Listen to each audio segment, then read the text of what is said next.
This was locker room talk.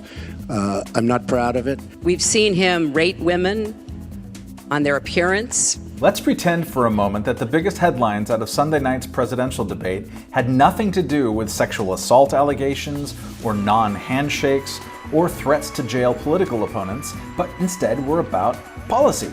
In that bizarre alternative universe, what would we actually learn? Well, last night we learned that the two exhausted political parties have nothing much left except for critiques about how lousy the other one is, some of which were, to be honest, pretty good, including for Mr. Deplorable himself.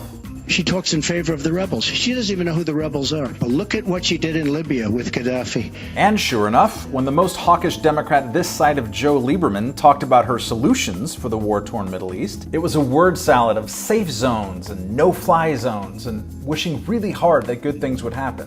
I hope by the time I am president that we will have pushed ISIS out of Iraq. You can see the same dynamic at play with Obamacare.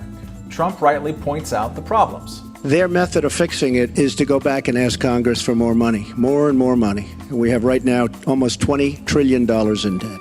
And Clinton responds with boilerplate blather. Let's fix what's broken about it, but let's not throw it away and give it all back to the insurance companies and Let the me drug follow up with So, you. what's President Trump's solution? We have to repeal it and replace it with something absolutely much less expensive and something that works. As for Syria, it's hard to decipher Trump's exact position, except for that he definitely hasn't talked to Mike Pence anytime recently. He and I haven't spoken, and I disagree.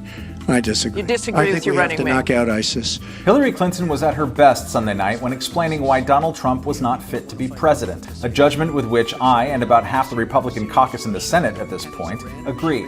Donald Trump was at his best when pointing out that the policies Clinton has supported have not been good for the country, something I wish more Democrats would admit.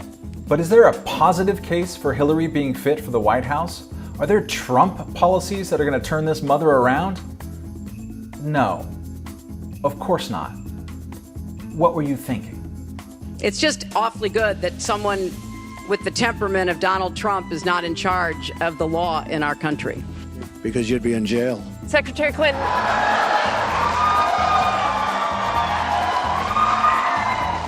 We want to remind the audience to please not